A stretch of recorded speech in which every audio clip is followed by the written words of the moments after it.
Chapter 14. Frau Gregorovius saw her husband coming to their villa. "How was Nicole?" she asked. Franz looked at her in surprise. "Nicole's not sick." "What makes you ask, dear?" "You see her so much, I thought she must be sick." "Excuse me, Franz," said Gid before he could speak. "Excuse me, dear, I had no right to say that. But there is a bad feeling between Nicole and me." "Birds in their little nests agree," Franz shouted. "Birds in their nests agree. I realize that. You haven't seen me be impolite with Nicole.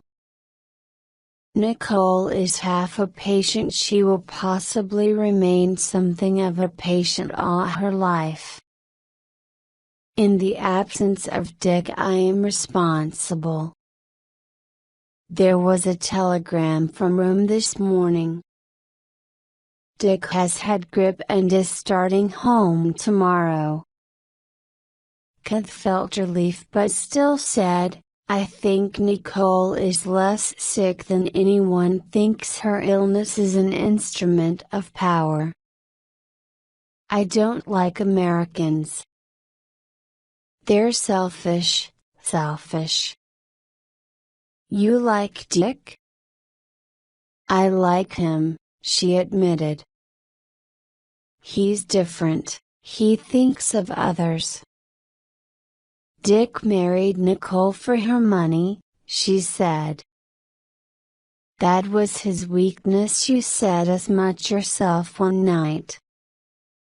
"Why are you saying this?" "I shouldn't have said that," she admitted. "We must all live together like birds, as you say.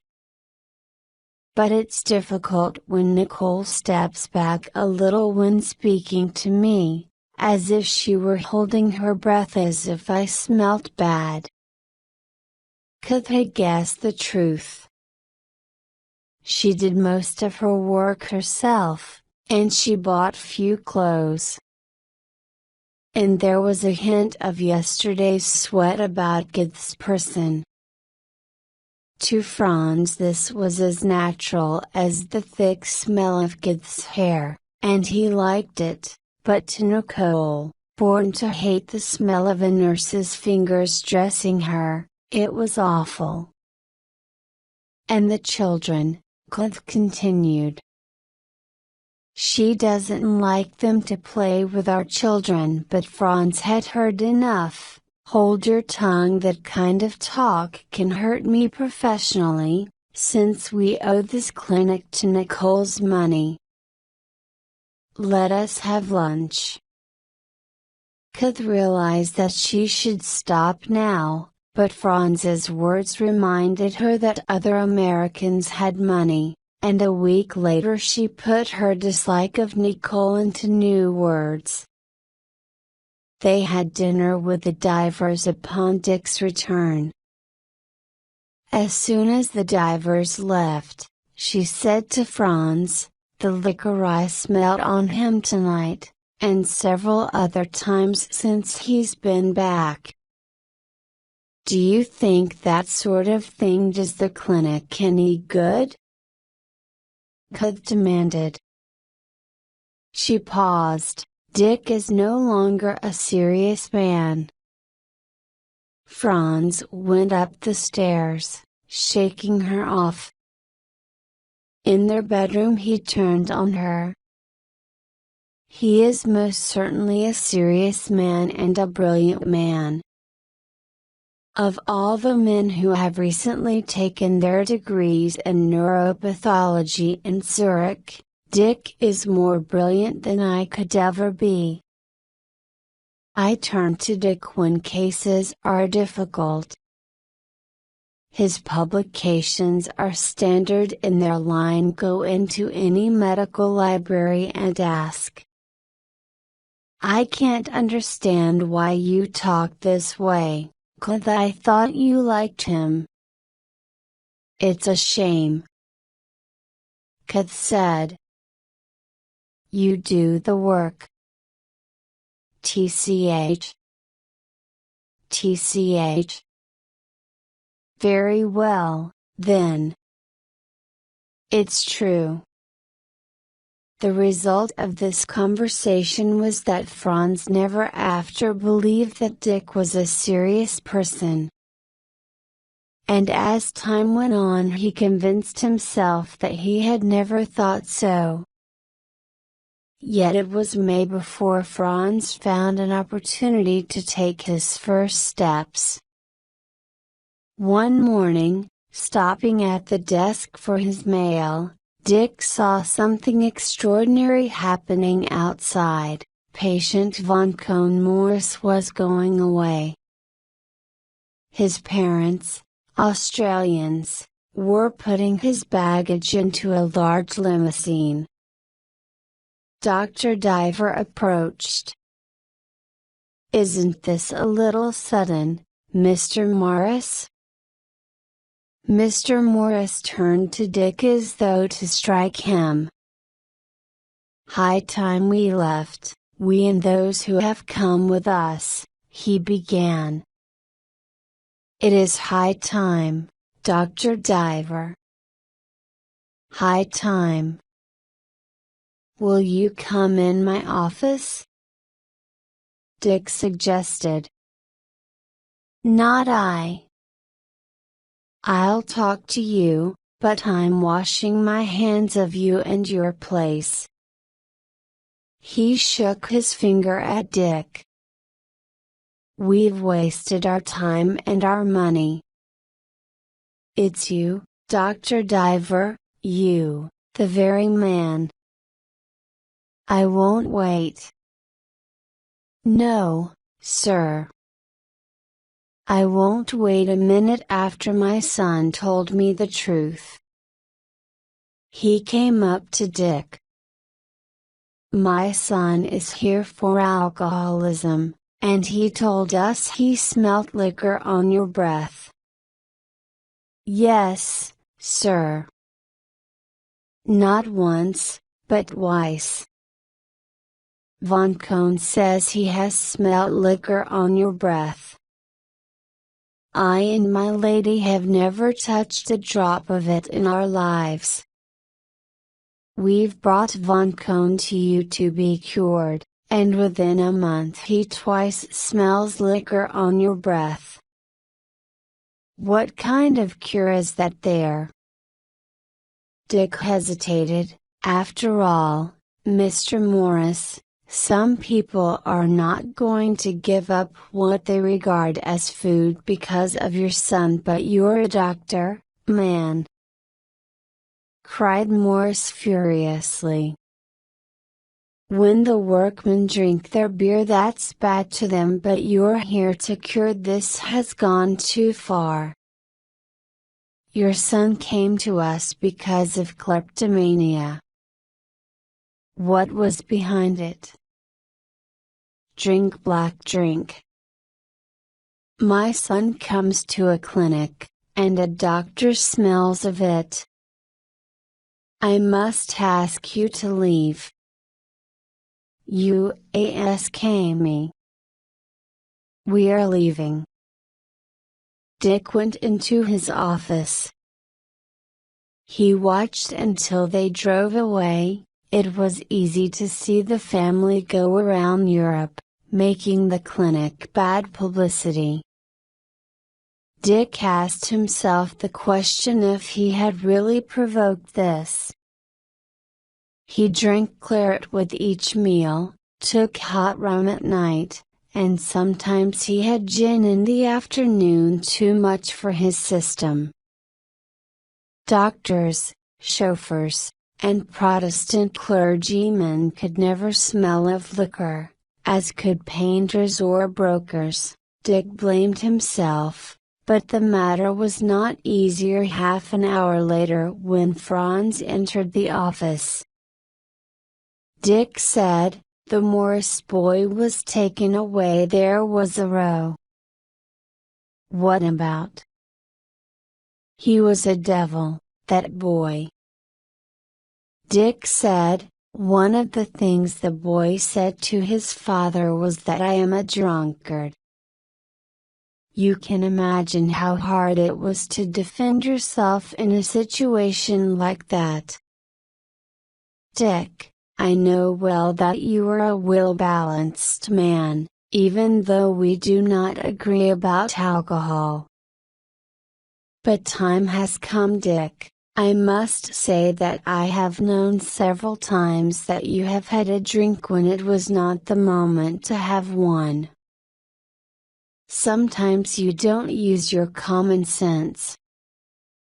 He was absolutely disgusted by the situation.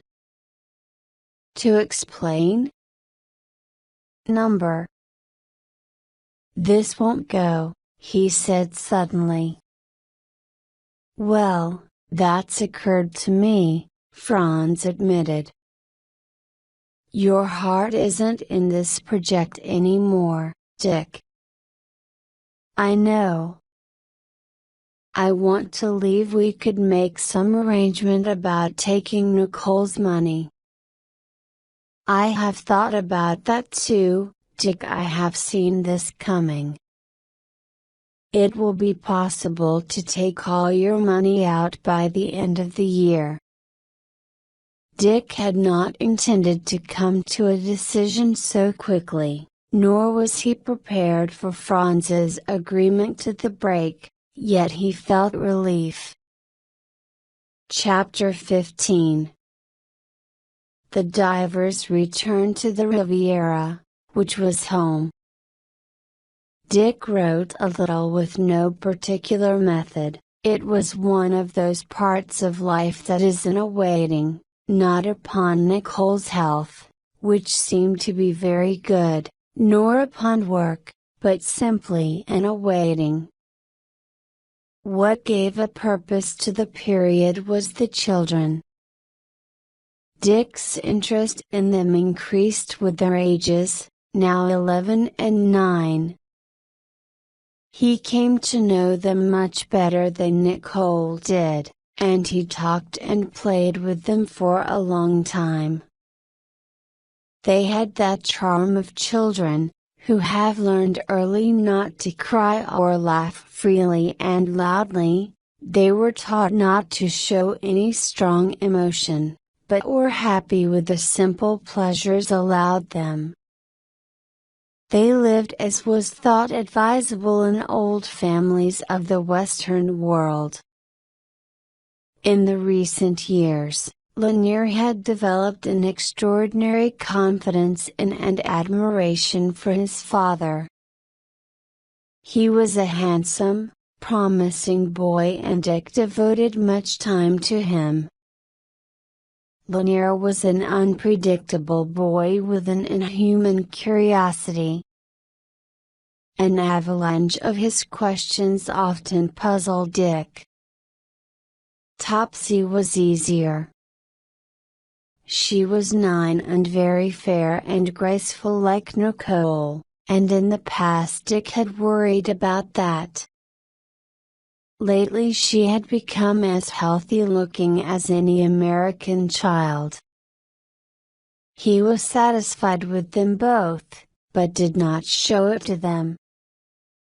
Either one learns politeness at home, Dick said, or the world teaches it to you and you may get hurt in the process.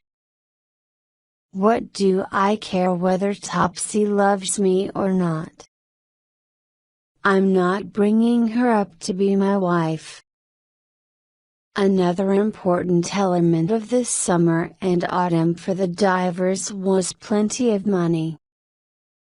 After the sale of their share in the clinic, and some developments in America, there was now so much that the spending of it needed time and effort.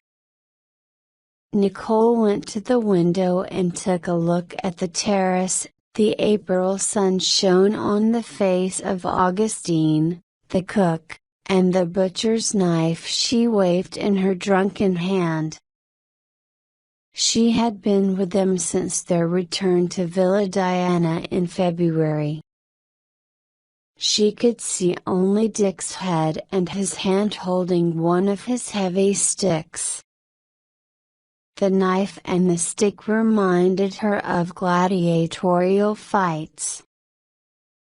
Dick's words reached her first: "I don't care how much kitchen wine you drink, but when I find you drinking from a bottle of Chablis Maut and you talk about drinking." Augustine cried. "You drink all the time." Nicole called over to him, "What's the matter, Dick?" And he answered, "The old girl has been drinking the vintage wines." "I'm firing her, at least I'm trying to." Heavens! "Well, don't let her reach you with that knife." Augustine shook her knife up at Nicole. "I would like to say, Madam, if you knew that your husband drinks like a day laborer." "Shut up and get out!" interrupted Nicole. "You disgusting American!" Dick called up to Nicole, "Get the children away from the house till I finish this."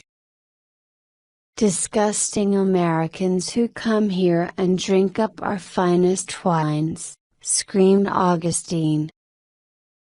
"You must leave now." "I'll pay you what we owe you," Dick said. "Very sure you'll pay me." And let me tell you, she came close and waved the knife so furiously that Dick raised his stick. The situation was serious. Augustine was a strong woman and could be disarmed only at the risk of serious results to herself and legal complications for those who attacked a French citizen. Finally, Augustine gave in. She would leave only when her nephew could come for her baggage. There was no further trouble when the nephew arrived. All apologetic, Augustine said goodbye to Dick and Nicole. In the afternoon, the divers went to Nice and dined at a restaurant. There was little they dared talk about in these days. Seldom did they find the right word in time. It arrived always a moment too late when one could not reach the other anymore.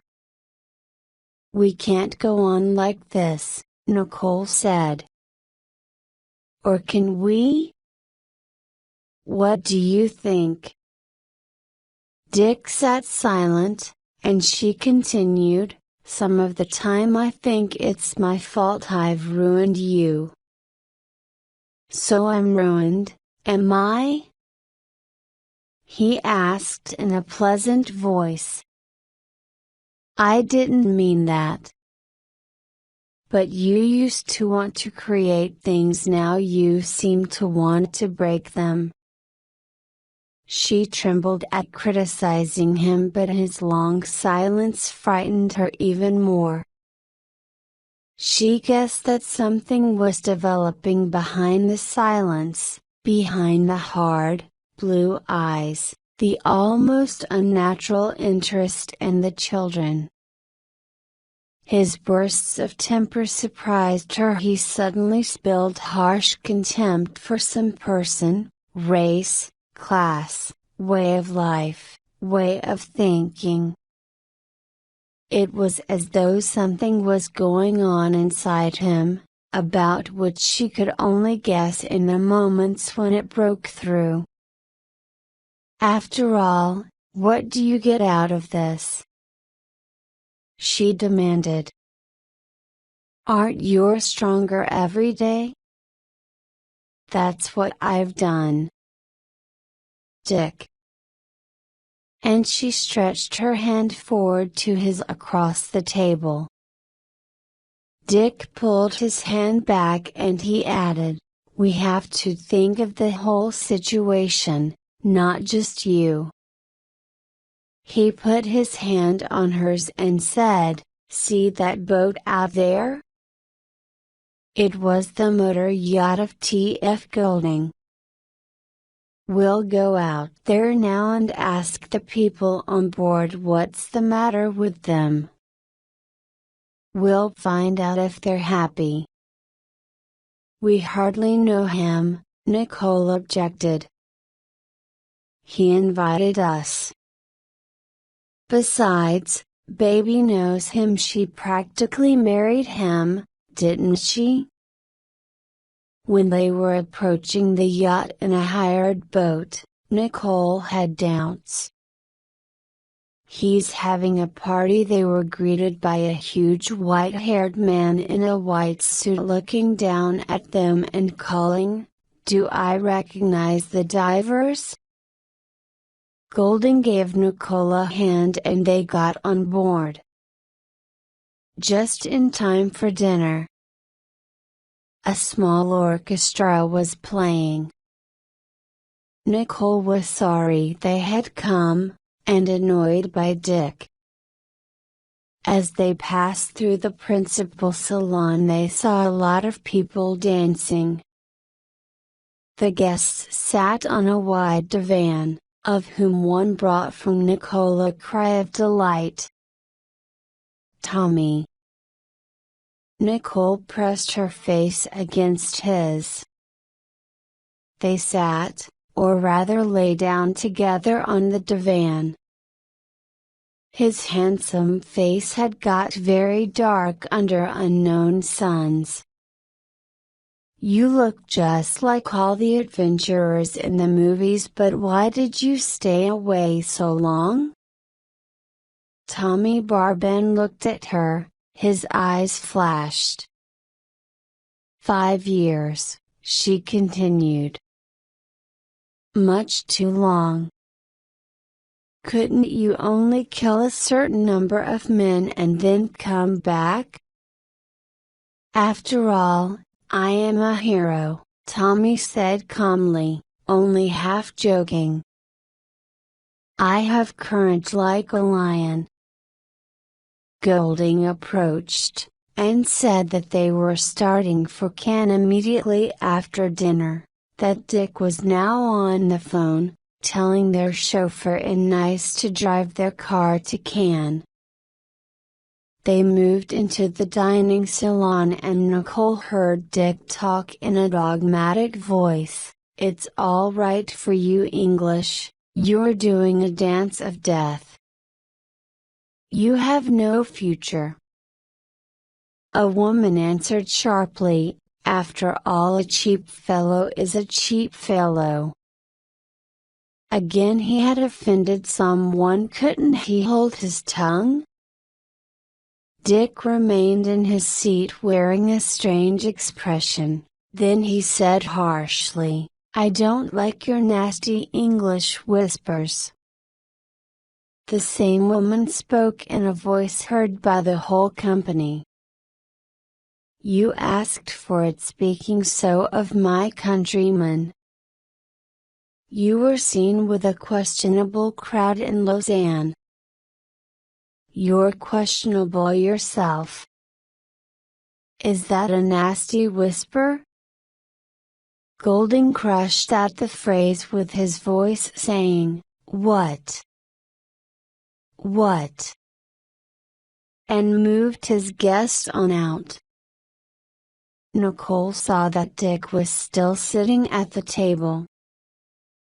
She was furious at the woman for her words, and equally furious at Dick for having brought them here. A moment later she saw Dick in complete control of himself as he talked with Golding. "I was worried," she said to him. "Oh, you were worried?" "Oh, don't talk that way. It would give me so much pleasure if I could do a little something for you, Dick. I believe that's true, Nicole. And I believe that the littler it was, the more pleasure it would give you. His face was pale. You ruined me, did you? He asked harshly. Then we're both ruined. So she was cold with terror. Tears streamed down Nicole's face. In a moment she heard someone approaching. It was Tommy. Are you rich, Tommy? Dick asked him. Not as things go now. I got tired of the brokerage business and went away. But I have good stocks. All goes well. A few couples were dancing. Nicole and Tommy joined them and Tommy remarked, Dick seems to be drinking. Only a little, she said loyally. There are those who can drink and those who can't. Dick can't. You ought to tell him not to. When they reached Cannes, Dick said goodbye to the company, and for a moment he seemed about to say something nasty, but Tommy's arm pulled him to the waiting car. I'll see you home, Tommy suggested. Don't bother. I'd like to, if you can put me up. On the back seat of the car Dick remained quiet, then he went into sleep. Chapter 16. Next morning Dick came early into Nicole's room. I feel badly about the evening. Tommy drove us home? Or did I dream it? You know he did. I think I'll call on him. She was glad when he left her, for almost the first time in her life. Tommy was in his bed. Feel all right? Dick asked. When Tommy complained of a sore throat he remembered he was a professional. Better have something for it. You have one? I haven't. Probably Nicole has. Don't disturb her. She's up. How is she? Nicole, going downstairs, heard the conversation. She knew, as she had always known, that Tommy loved her. She knew he had come to dislike Dick, and that Dick had realized it. This thought was followed by a moment of satisfaction. She came up to her children's breakfast table and gave instructions to the governess, while upstairs two men were thinking about her.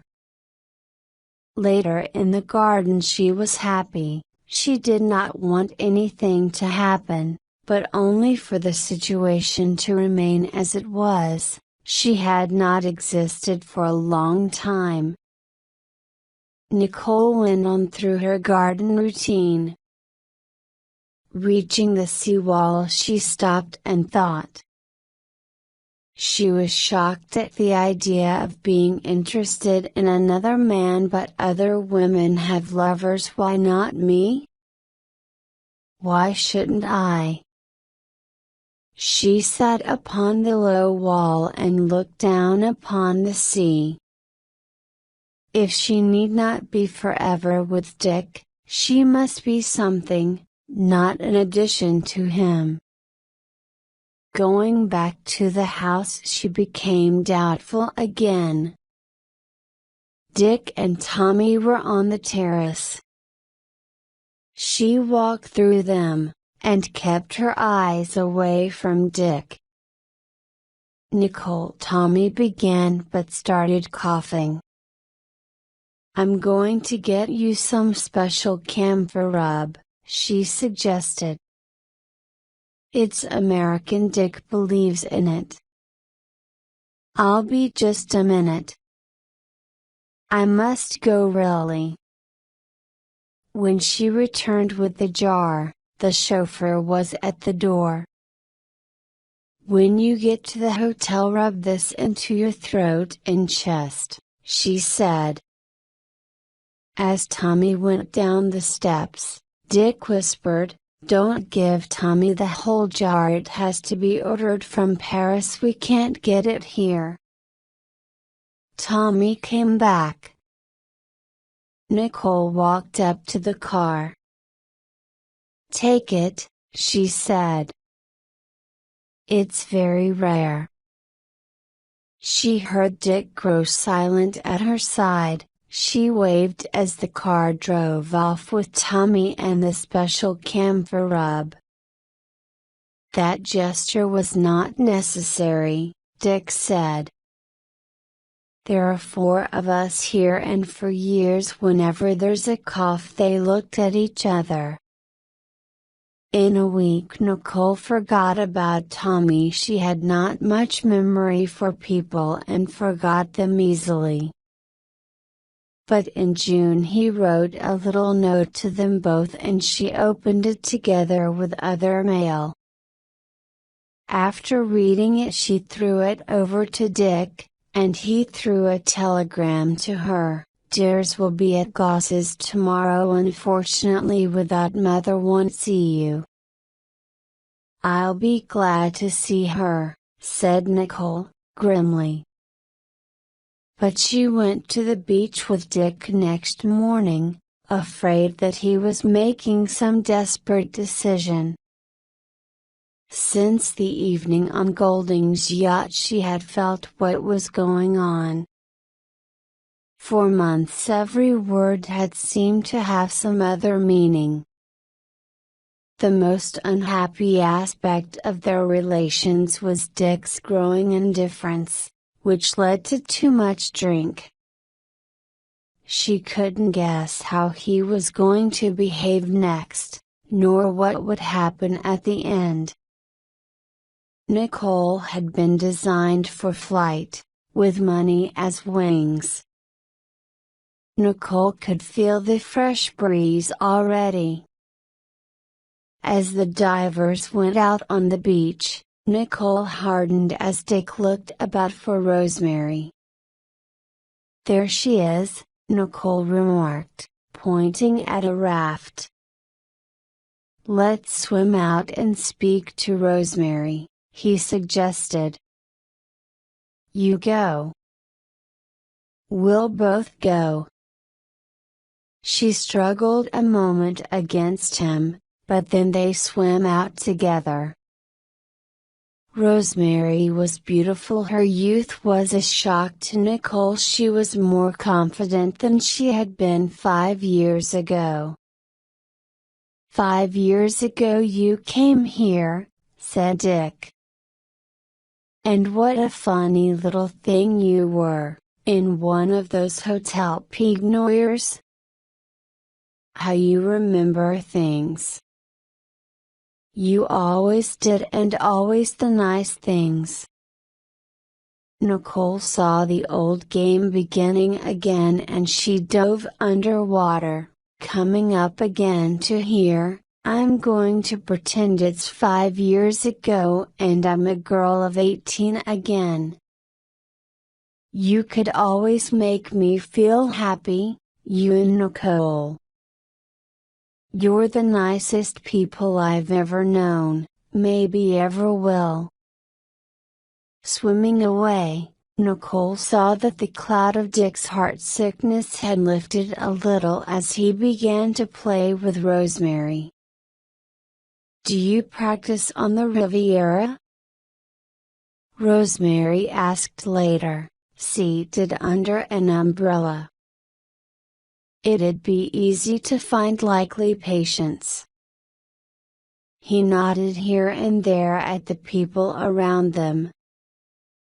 Great candidates.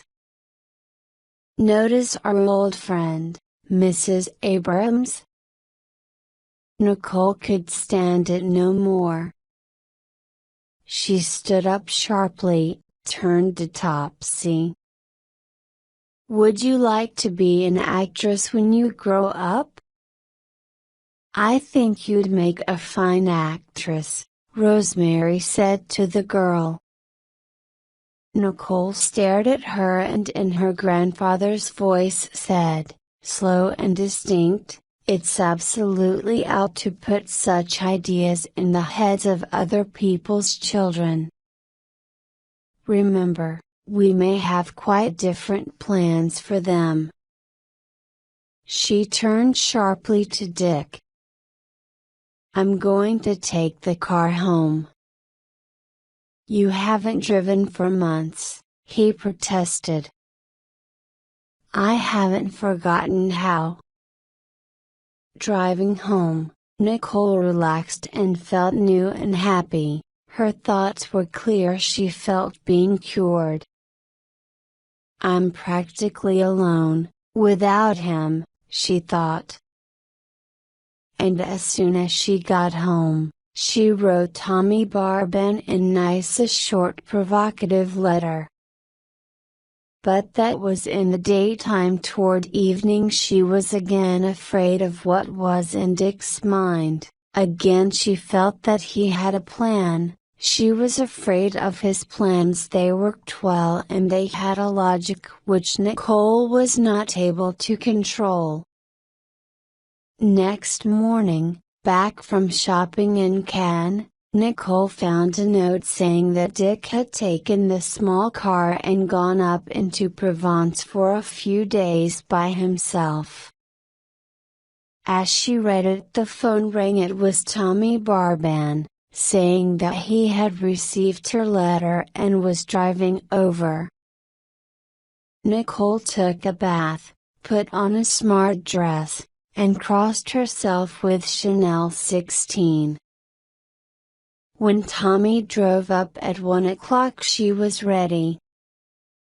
How good to look like this, to be loved again, to pretend to have a mystery.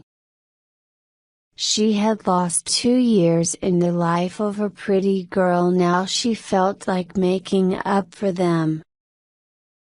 Attractive women of 19 and of 29 are alike in their confidence. Nicole did not want any spiritual romance. She wanted an affair. She wanted a change. She realized that it was a vulgar business, an affair without emotion. On the other hand, she blamed Dick for the current situation, and honestly thought that such an experiment might have a therapeutic value. All summer she had been stimulated by watching people do exactly what they wanted to do without any punishment. Tommy caught her up in his arms and pulled her around to him, looking at her eyes. Don't move, he said. I'm going to look at you a great deal from now on. Do you like what you see? She asked. He pulled her closer. I like whatever I see about you. He hesitated. I thought I knew your face, but it seems there are some things I didn't know about it. When did you begin to have a crook's eyes?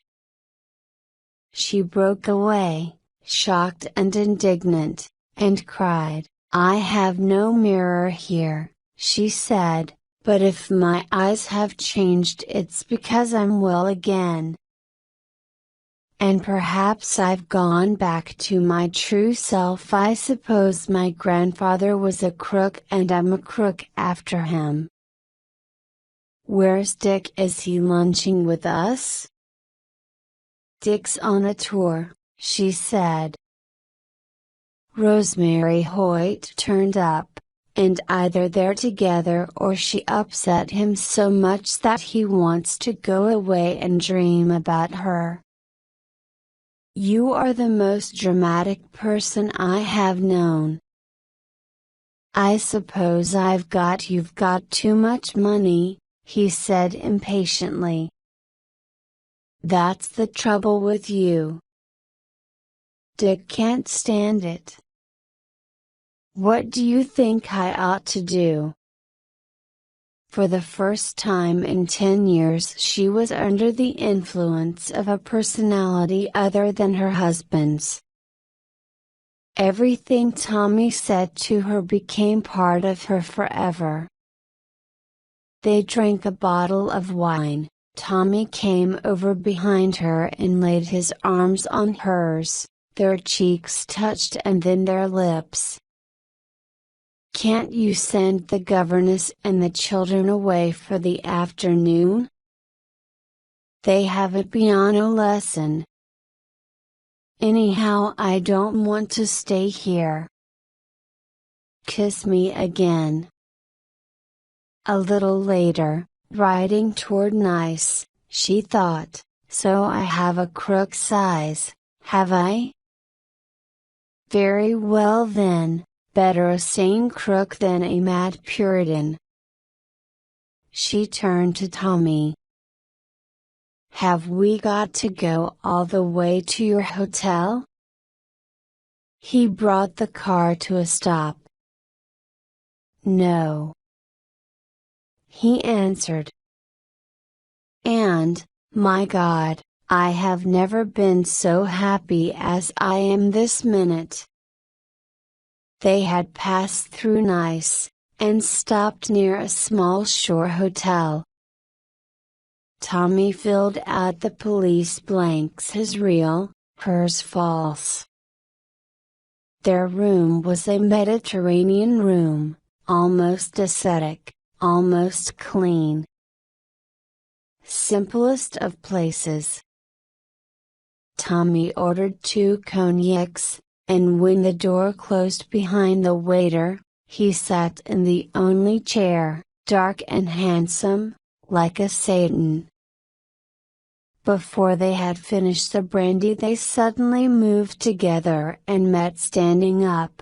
She forgot about Dick and her new crook's eyes, forgot Tommy himself and sank deeper and deeper into the minutes and the moment. When he got up, he inspected her white torso and the brown limbs and head, and said laughing, "You are all new like a baby. With a crook's eyes. I'll take care of that." It's very hard taking care of a crook's eyes, especially the ones made in Chicago. I know lots of tricks. They dined at the new beach casino at Monte Carlo and then much later they swam in the sea. She liked his bringing her there, it was all as new as they were to each other.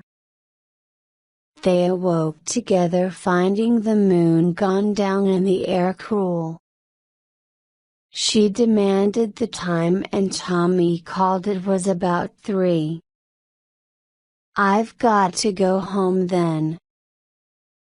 I thought we'd sleep in Monte Carlo. Number. There's a governess and the children. I've got to get home before daylight. As you like. At the gate of Villa Diana she kissed him an almost automatic goodbye. Chapter 17. At 4 o'clock next afternoon a station taxi stopped at the gate and Dick got out. Suddenly off balance, Nicole ran from the terrace to meet him. "Where's the car?" she asked. I left it in Arles.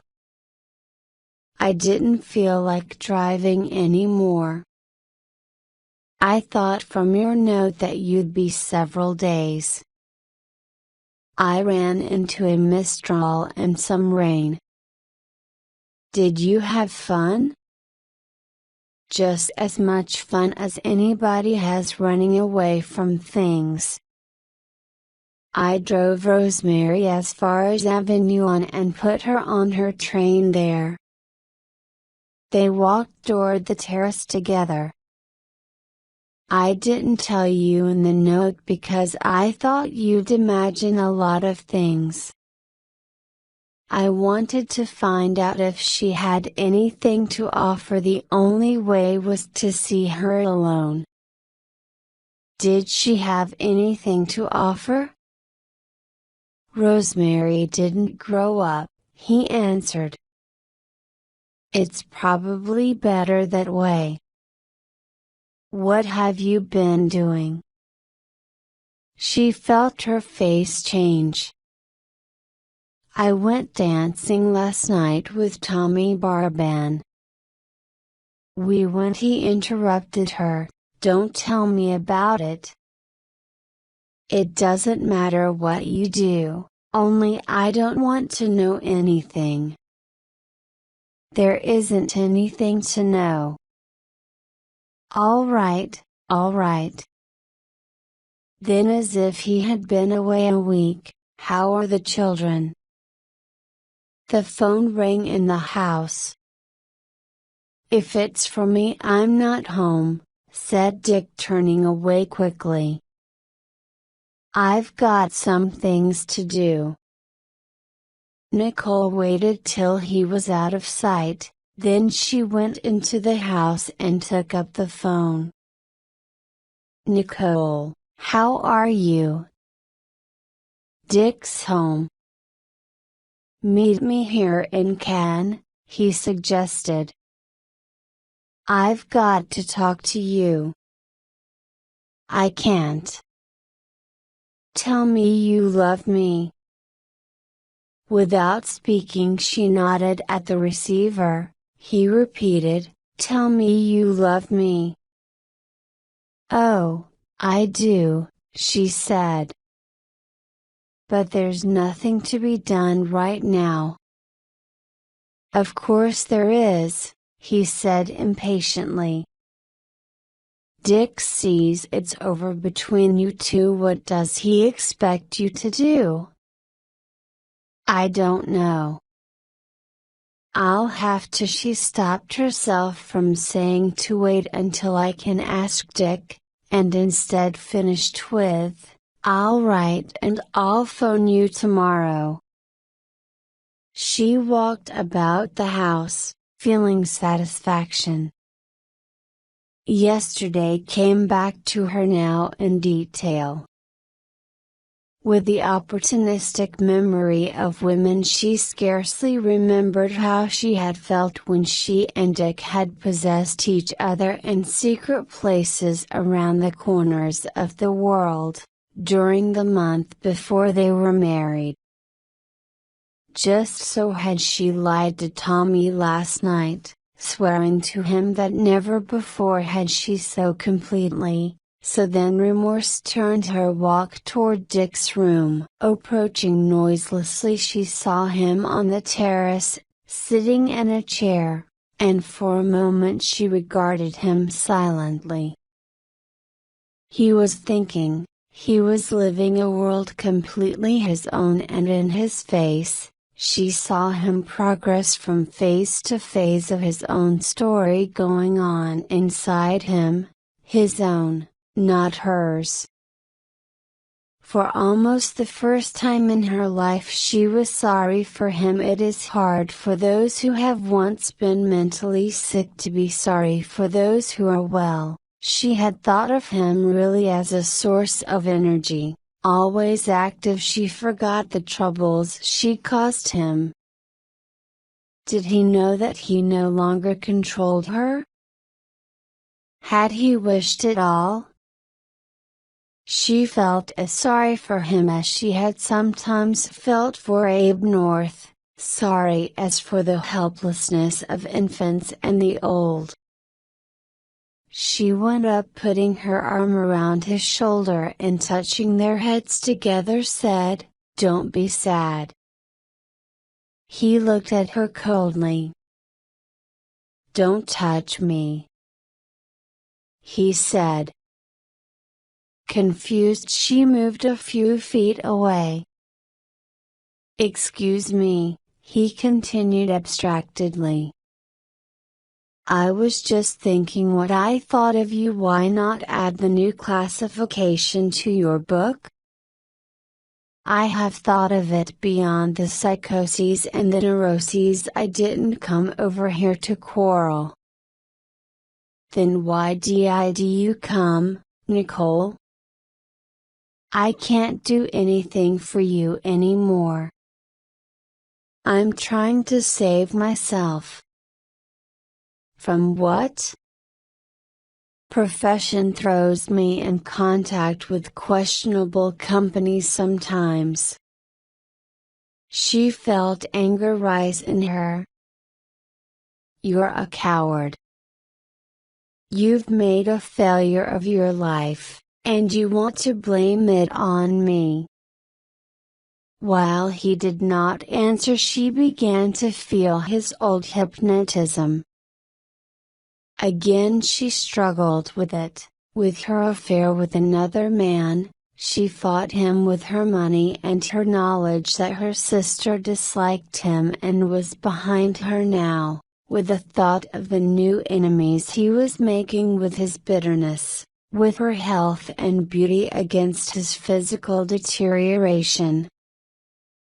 And suddenly, in the space of 2 minutes, she achieved her victory and justified herself to herself without lie, cut the cord forever. Dick waited until she was out of sight. The case was finished. Dr. Diver was free. Dick and Nicole usually went together to have their hair cut.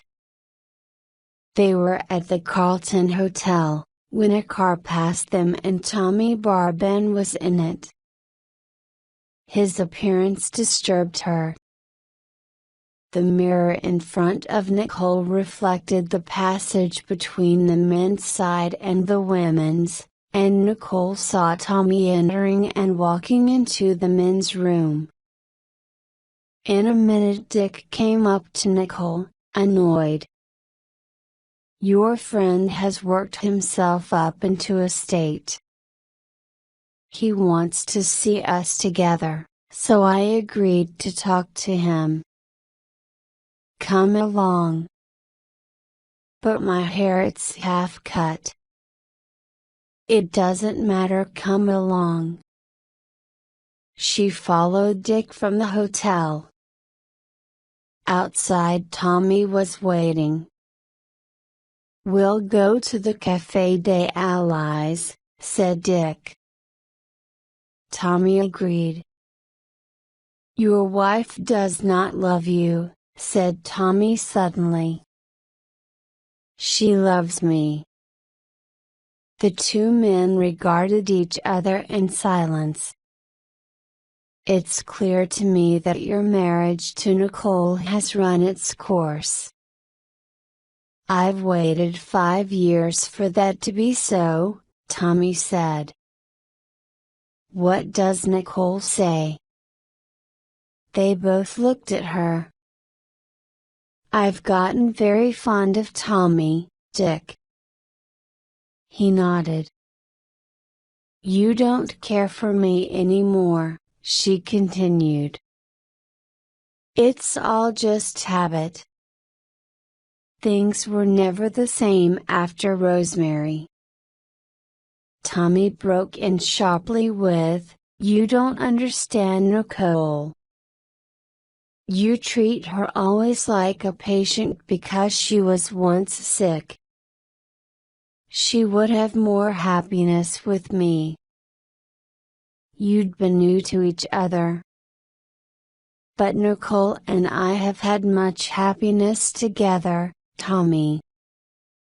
Tommy faced Dick, saying, "I think Nicole wants a divorce. I suppose you'll make no obstacles?" Nicole wanted Dick to take the initiative, but he sat quiet with his hair half cut. "Isn't it true you're not happy with me anymore?"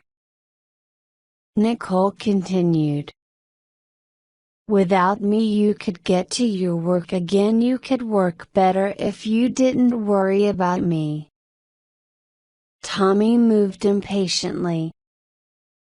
"That is useless. Nicole and I love each other." "Well, then," said the doctor, "I think we should go back to complete the haircuts.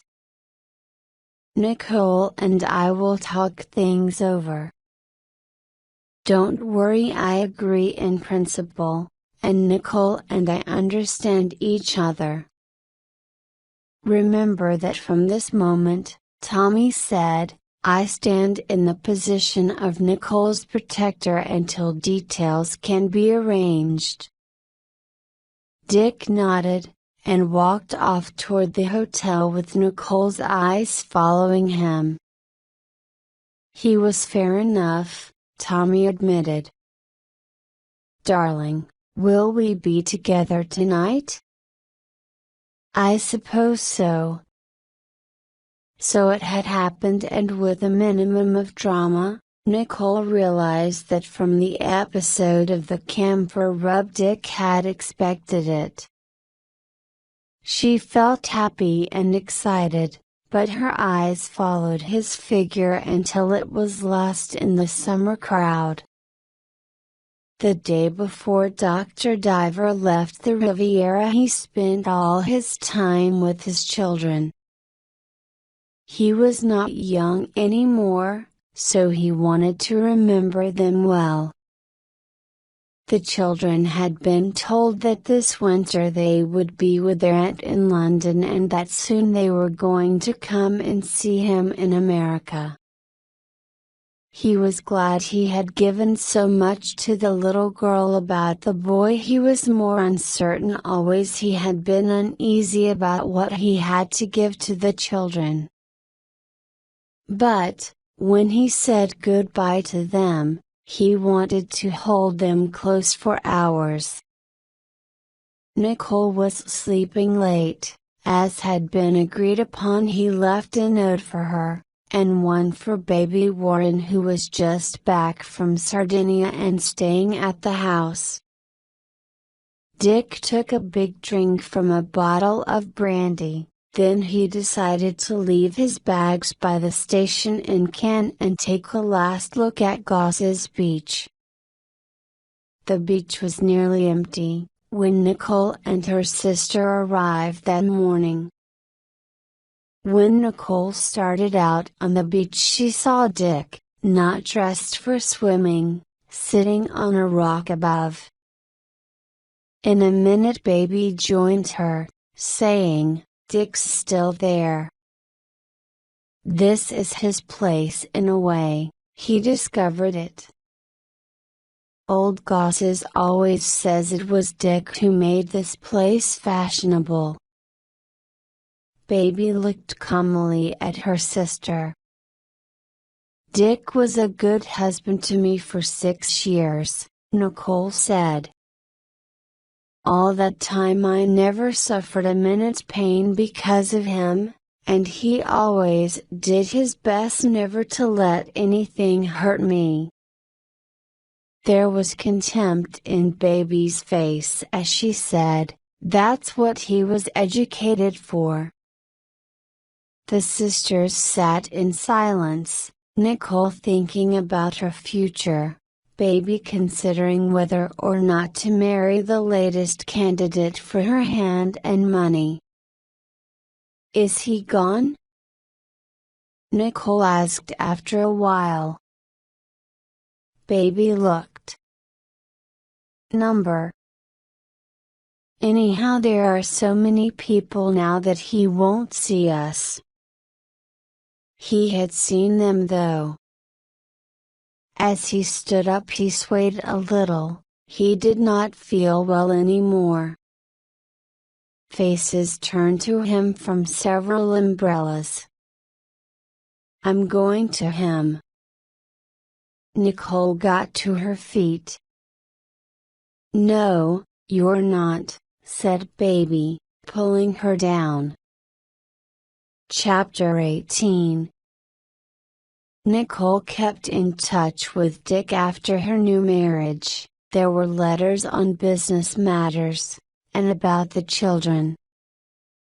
When she said, as she often did, "I love Dick and I'll never forget him," Tommy answered, "Of course not, why should you?" Dick opened an office in Buffalo, but evidently without success. Nicole did not find what the trouble was, but she heard a few months later that he was in a little town named Batavia, NY, practicing general medicine, and later that he was in Lockport, doing the same thing. By accident she heard more about his life there than anywhere, that he bicycled a lot, was much admired by the ladies, and always had a lot of papers on his desk that were known to be an important work on some medical subject, almost completed. He was considered to have fine manners and once made a good speech at a public health meeting on the subject of drugs, but he had an affair with a girl who worked in a grocery store, and he also had some professional problems, so he left Lockport. After that he didn't ask for the children to be sent to America and didn't answer when Nicole wrote asking him if he needed money. In the last letter she had from him he told her that he was practicing in Geneva, New York, and she got the impression that he lived with someone who kept house for him. Geneva was considered a pleasant place. So she liked to think.